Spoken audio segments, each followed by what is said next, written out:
Hello, this is Evangelist Dr. Robert L. McKim, Sr.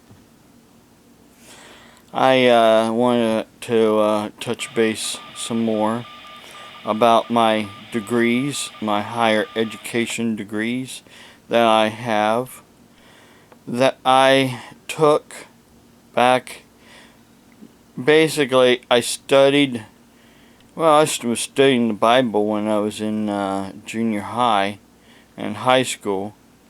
When I got out of high school, I was also studying the Bible.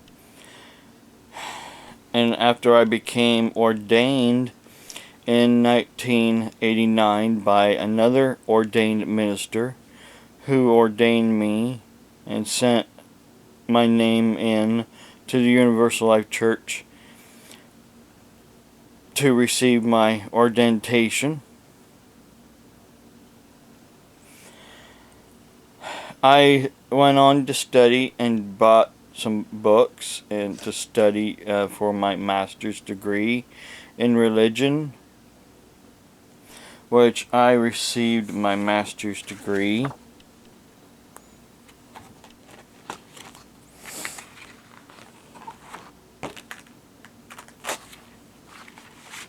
in December of 2000. Now, it does not say honorary degree. It is a degree that I studied for. I took tests for. I earned this degree. And then a year later, with some more studying, I earned and taken tests. I earned my Doctor of Philosophy in Religion. So yeah, I'm a doctor, even though I have an honorary Doctor of Divinity degree that all ordained ministers can receive by law through the Universal Life Church if they so desire. And then, and what I happened was back in 2003, this one minister friend of mine, he was a Mennonite minister, took a lot of my degrees and my books that I bought and studied, and burned them. He said he wanted to look at them, and then he turned around and told me he burned them. So then I had to go and to reapply to get my degrees back, see if they had anything on record. And yeah, they had them on record, and they sent me my degrees. But my ordination, basically, they had to start from scratch and reordain me, or send me another certificate with a new date on it. So that's my new ordination. My other ordination he had burned. Of course, they asked me, why did you give them? I said, well, he just wanted to look at them. And I also went on and studied and earned my well, this is their form of pastoral counseling. It's called a Soul Clinic license. It's their form of pastoral counseling. I'm not really allowed to hold myself out as a licensed counselor in the state of Ohio unless I had went to a secular college and earned a secular degree and then filed with the state of Ohio. I also had later found this ministry and became ordained through this ministry, and they had chartered my ministry. My ministry is a legal ministry now through this ministry. Now, some of you are saying that, my degrees. I'm not a real doctor and my degrees are not real. Well, right here is a letter that I got back from the U.S. Department of Education. It is a real letter that I received in the mail back, well, when, I don't remember when they I don't think they dated this. But this was back in the 90s. I mean, not 90s, excuse me, in the 2000s, early 2000s. Long story short, the U.S. Department of Education states that the U.S. Department of Education is required by statute to publish a list of nationally recognized accrediting agencies that the Secretary deems to be reliable authorities as to the quality of education or training provided by the institutions of higher education. Basically, colleges and universities. And the higher education program they accredit. The Secretary only evaluates accrediting agencies that apply for recognition. Only apply for the one that they only evaluate the ones that apply for accreditation. Sorry, my mouth is dry. Very dry. My medication makes my mouth dry at night. Long story short, okay, and certain criteria of recognition that are unrelated to the quality of accrediting activities limit the scope of the Secretary's recognition activities. The most specific purpose for this list is to determine the eligibility for post-secondary institutions to participate in the federal programs, including the Federal Student Aid Program. So basically, all colleges and universities that accept the Pell Grant and other loans through the U.S. Department of Education, the accreditation agencies have to be basically nationally recognized. Then the letter goes on here. It says the International Accreditation Agency may not have applied for recognition, or it may not have met the criteria for recognition. Then they go on and say, however, some religious institutions or agencies choose not to seek recognition by the U.S. Department of Education because they do not wish to be connected to a government entity.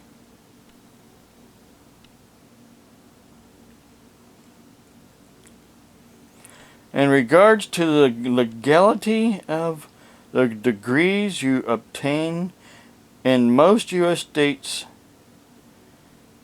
jurisdictions, falsification of a claim to have studied at or graduated from a recognized school or institution is punishable by revocation of license, fines, imprisonment, or a combination. Degrees obtained from an institution accredited by a non-recognized agency are normally not recognized by other education institutions or employees because of the fact they are religious. That's why they are not recognized, and they do not want to be recognized by the U.S. Department of Education because they are religious. And they're not recognized by other educational institutions or employees because they're religious. But that does not make them any less legal. They are legal and binding because of the fact the International Accreditation Association is a legal accreditation agency. They are licensed in the state that they are out of. Now, here is a list that I obtained from U.S. Department of Education. Institutional accreditation bodies recognized by the United States Department of Education.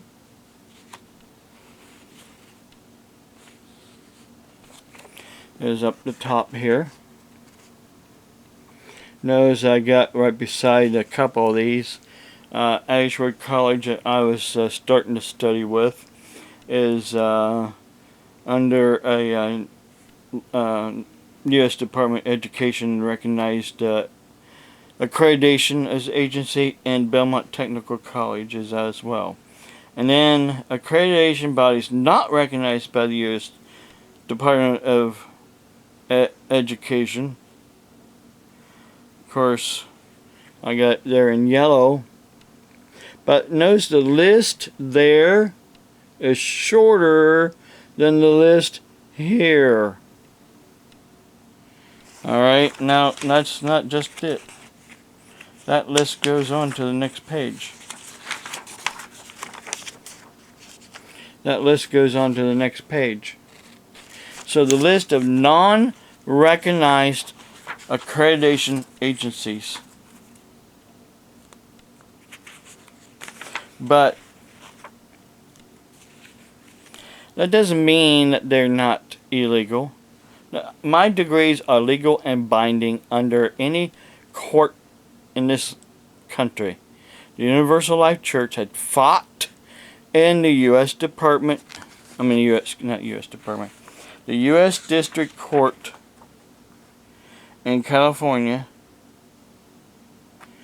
to basically give honorary degrees and have other degree programs.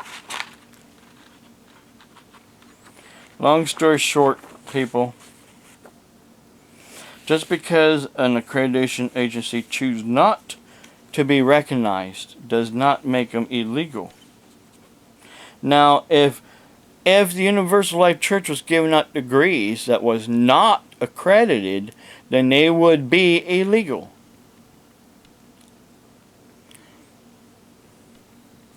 My degrees are not illegal because they are accredited. I hold myself out to be a doctor because I earned my degrees, and they are accredited by a accreditation agency that even though they choose not to be recognized, that does not make them any less illegal. As long as they are licensed, they are legal. And they are licensed. And that's all there is to it. If you don't like it, take the Universal Life Church to court. Take all these other accreditation agencies that I had showed you on this list to court.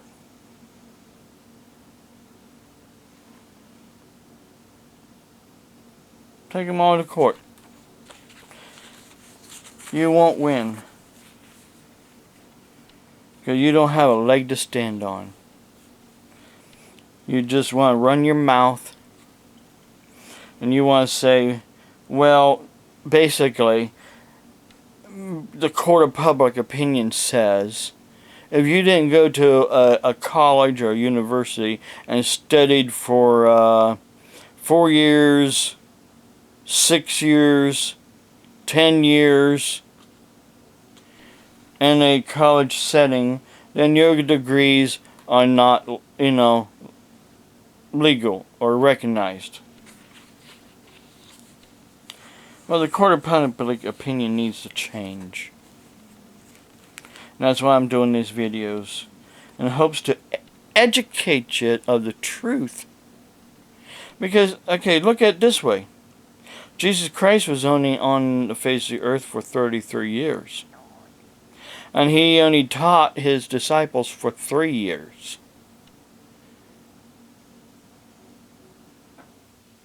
He taught his disciples for 3 years.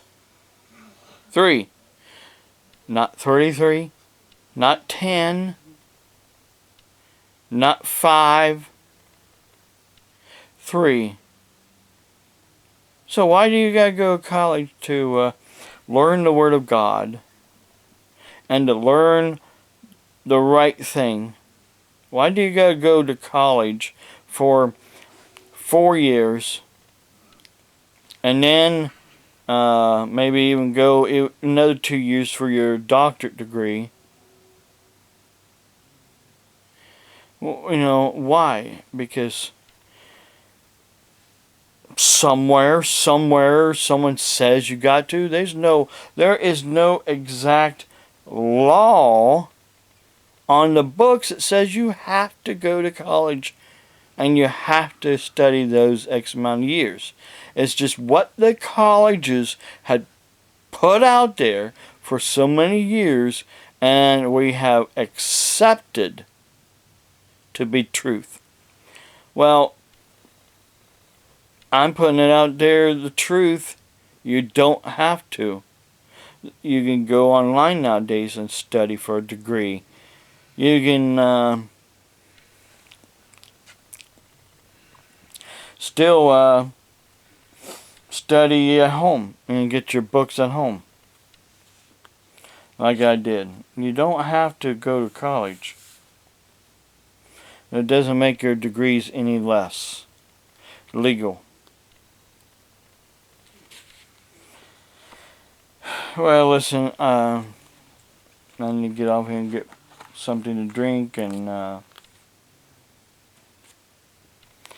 it's been a crazy day today. It didn't feel good all afternoon.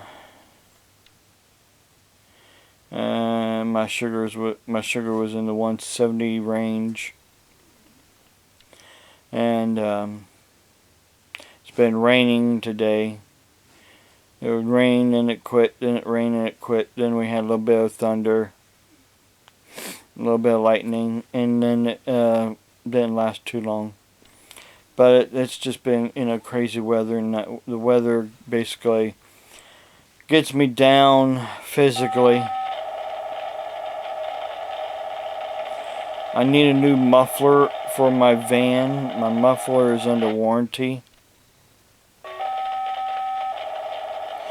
But I need $100 for the labor, and I've been seeking help from some churches to see if there's a body out there of Christ that could help me out, get my muffler replaced, so I don't have to use my bill money to do it, or my grocery money to do it.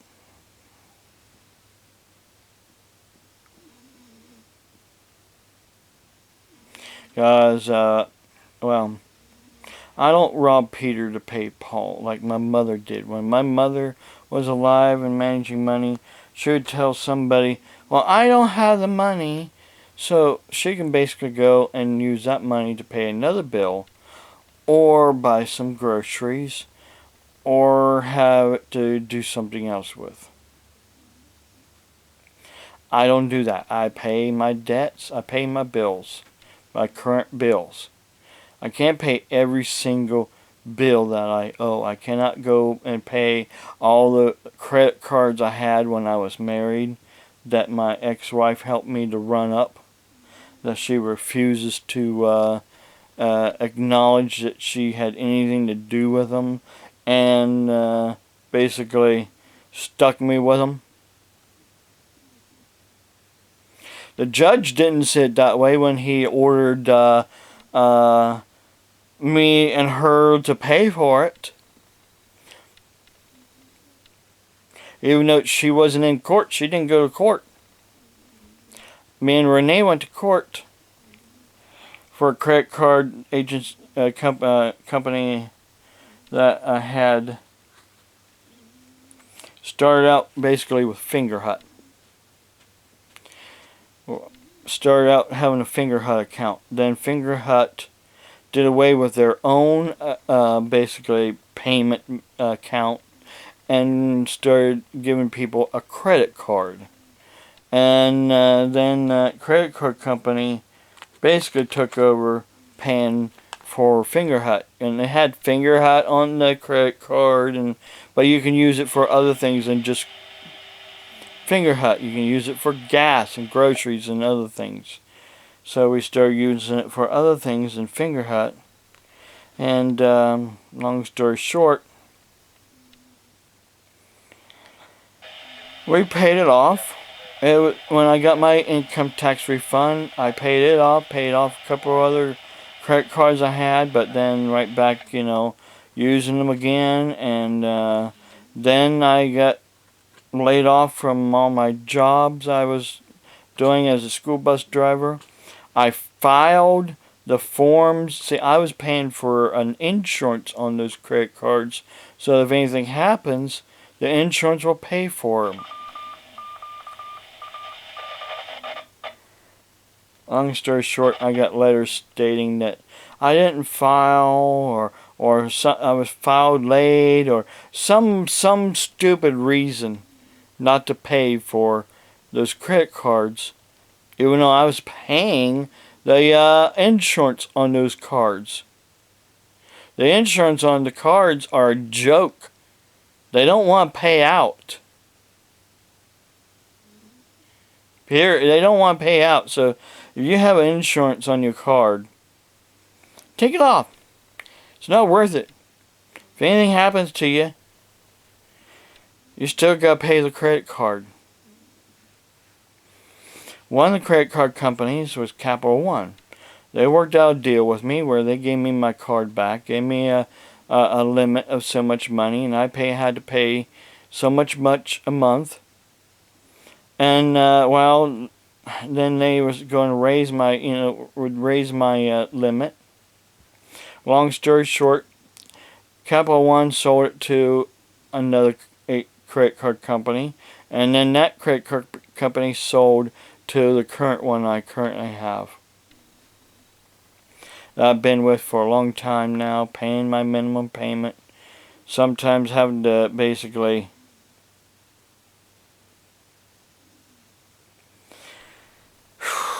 go lower.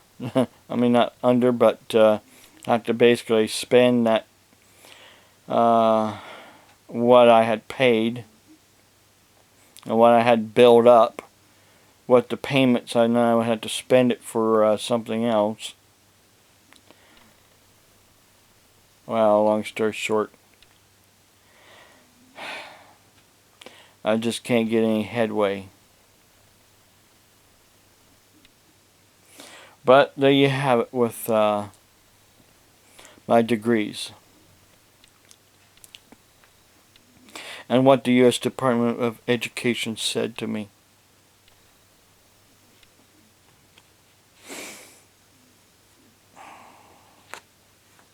I also, now if my ordination wasn't real, like some people think, oh, you just got off the internet, it's an internet church, then why does the state of Ohio recognize me as an ordained minister and gave me my license to solemnize marriages, and also with the other ministry as well? I've even studied with the Theophosic ministry and earned my certificate in Theophosic prayer ministry. I have studied and earned my certificate in study course through with Dr. Dave Brees, that had passed away, and the Universal Life Church Christian Fellowship.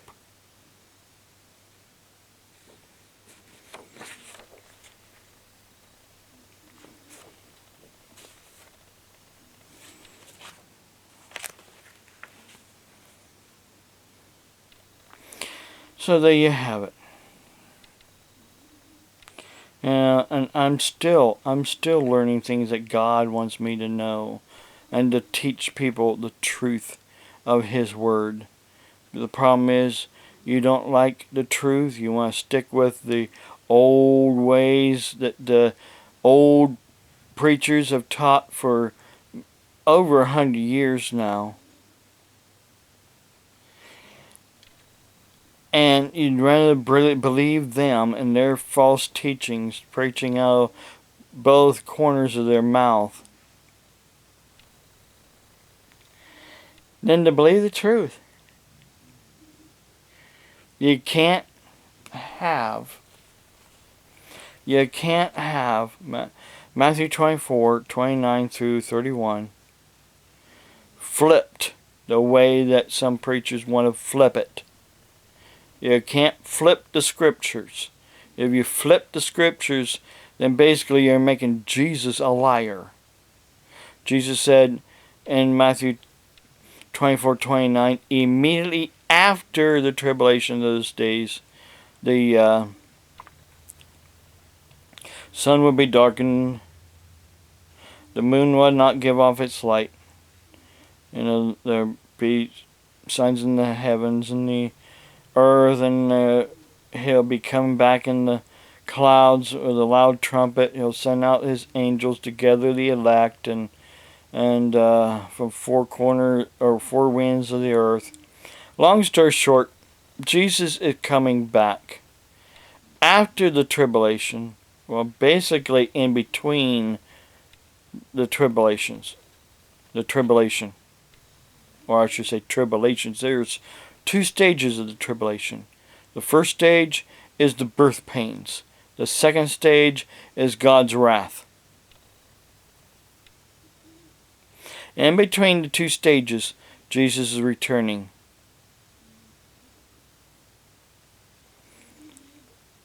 And then after the second stage is when we are coming back with Jesus Christ to put a stop to all the turmoil going on earth, all the fighting.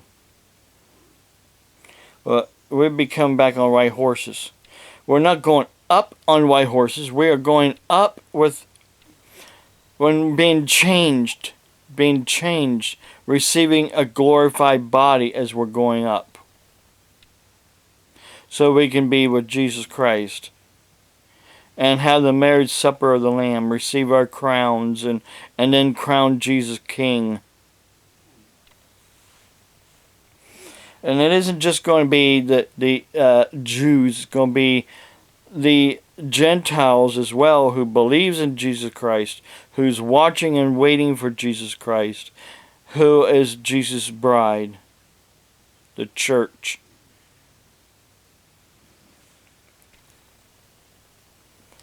I can't wait until that day comes, and a lot of these other Christians that say they're Christian are left behind, because they'll see all this happening. Everybody, even the non-believers, will see this happening. The whole earth will see it happening. They'll be left behind, and they'll be like, huh? What just happened? Well, listen, I gotta get off here. My time's almost over. God bless you. Have a blessed day.